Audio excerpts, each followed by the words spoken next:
घरवे से निकलनी हो तब वहीं साइकिलिया हमार खराब लागत रहलखियो। लागत तक कि साइकिलिया हमार फाट गल का कि आवाज हो गयल।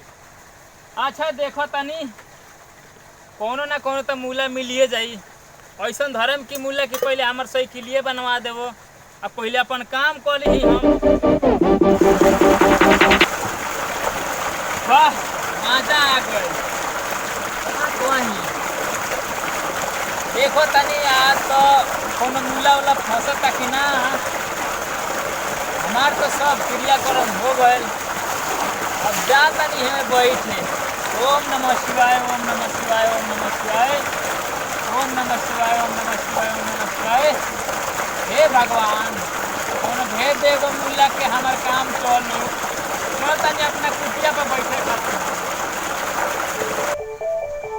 बहुत दिन हो गए कोनो जजीमान हाथे लागत नहीं खन सो। अब सोचता नहीं कि कोनो ना कोनो जजीमान के मूला बनावे के पड़ी। काहे कि अब हमार काम वैसे ना चली। कौना मन हम का वैसन करी कि कौन हमरा बढ़िया जजीमान हाथे लाग जाओ। मीटो मछली खइला बहुत दिन हो गल बा। देखो तनी कोनो आई कोनो ना कोनो तो मूला आइए जाई। और हमार मठ बा जब हम पंडित बनल ही बानी तो मूला जरूर रहिबे करी। ओम नमः शिवाय ओम नमः शिवाय। लेकिन सोचता नहीं कई दिन से हमार साइकिलियो खराब बिया। साइकिलियो आवाज बा। ऐसन कोनो हमरा लगे जजीमान ना जाओ कि सबसे पहले ओकरा से हम अपन साइकिलिए के दाम निकाली तो एरवे टीरवे किनवा ली। यह सही रही। एकरा बाद ओकरा के तो हम कुछ ना कुछ उल्टा सीधा पढ़ाइए देम। उहो बुझ जाई कि हम कैसन ब्राह्मण बानी कैसन पंडित बानी।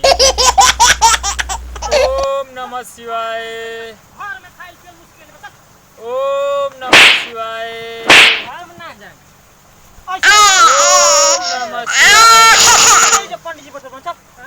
ओम नमः शिवाय ओम नमः शिवाय। बोला पंडित जी का ओम नमः शिवाय। बोला तनी खुश रह बच्चा खुश रह। बड़ा दिक्कत बा पंडित जी एकरा। का हो गल बच्चा?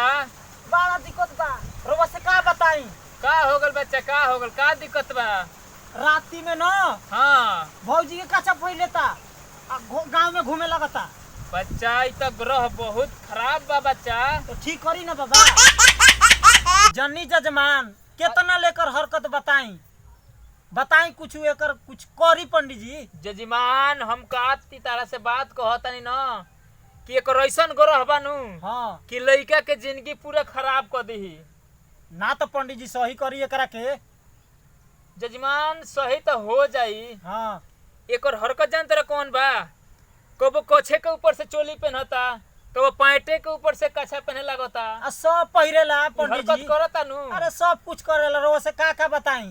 अच्छा जजमान एकर एक उपाय बा। बोली कौन उपाय बा? कुछ दान लागी एकर उठा लेबा खर्चा।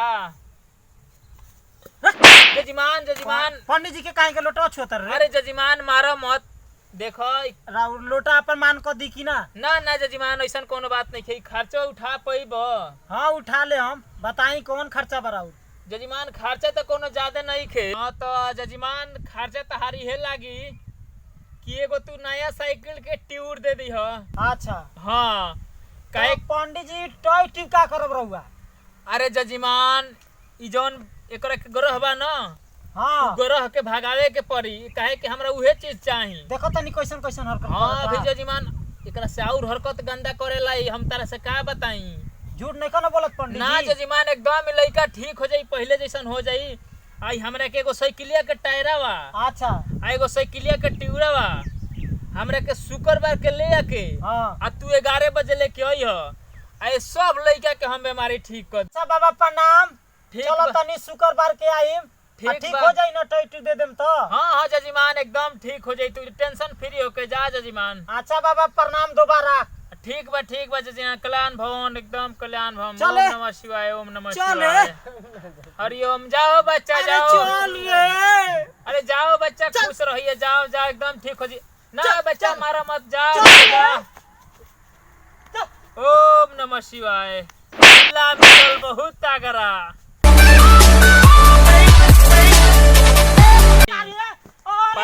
यहाँ सकीना आ अरे जाए रुक हमर रे। घर जजमान। पंडित जी हाँ जजमान। ई तो मुआ दर रही था हमरा के बेरा रउआ का? कैसे मंत्र मारतनी ठीक नहीं के होत आ तो मुआ दर रही थे में फंसा के लेके आ बुला हमरा अरे के जजमान। बाबा हाँ जजमान। ट्यूटर तो लिया देनी हाँ। अरे हाँ बोला जजमान बोला ना। ट्यूटर तो लिया देनी हाय देखो। अरे हाँ जजमान छोड़ बोला। रे पगला हाँ बोला जजमान बोला का कहता अब रहा? ठीक हो जाई ना अरे अरे अरे पागल ए मर्द बैठो साहब इधर पगलू ए जजमान रोको ए जजमान रोको ई साला मुंह दीद के ए दे मर्द ई तो हमर देह पे मुंह देले मर्द जजमान बैठो शांति रहो जजमान। ए महाराज ई तो कैसे लेल हमरा देह पे मुंह देले रखा अरे जजमान। पंडित बा ए मर्द बैठ बच्चा बैठ। ए जजमान। हां बोली पंडित जी हई तू अब टायर ट्यूब हमरा के दे देलो। हां टायर ट्यूब तो दे देनी अब समझा कि तहार आधा बीमारी खत्म हो गइल बा। अच्छा हाँ। आधा बीमारी खत्म हाँ दादा बड़ो न दादा बड़न अरे जजमान की दादी बारी अरे जजमान खिसिया मत सुनो सुनो। ए पंडित जी बच्चा रहो। बच्चा शांति रह।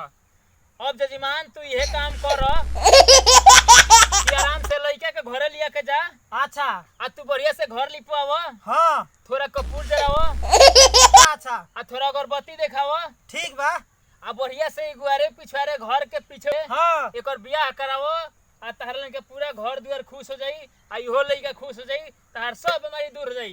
अच्छा अब तहरा लोगन जा लोगिन हमरा जाए के जजमनिका में ठीक बा ना। आ जब शादी बियाह चला। करियो बच्चा तो फिर चल, हमरा के चल, बोलो चल, यह चल, लोगिन चल। ठीक बा ना। चल ठीक बा जा लोगिन आराम से। चल। बहुत आनंद आयल बनाई नहीं दूगो मूला सन के अब हमार साइकिलियो बन गइल आ टायरो टूर नया हो गइल मजा आ गइल आज तो। गोला के तनी भैया हम दुलरुआ नंदलाल आ प्यार हमनी पे बहुत कम कर तनी प्यार बढ़ाई रउआ सबके भाई छोट बानी दुलरुआ नंदलाल बानी तो दुलार तनी बनाई भैया सब आ बाकी एगो हमर भाइयों बा छोट कही रउआ सबसे कुछ बिहार से आप लोगों के बीच छोटा सा वीडियो बना रहा हूँ। अच्छा नमस्कार लगेगा भैया तो लोगिन शेयर जरूर करें। हम जुल्मी जितेंद्र और देखा तनी हई हमार पगला भाई और ये हमार नंदलाल दुलरुआ ऐसा ही दुलार प्यार बनाई लोगिन हमने केहू से अच्छा वीडियो बनाएम आ सब। भोजपुरी अंश म्यूजिक के चैनल के सब्सक्राइब जरूर करम आ साथ में बेल आइकन के जरूर दबाई। बाकी हमनी के भोजपुरी अंश म्यूजिक पे हमेशा देखम अपन प्यार बनाई भोजपुरी अंश म्यूजिक।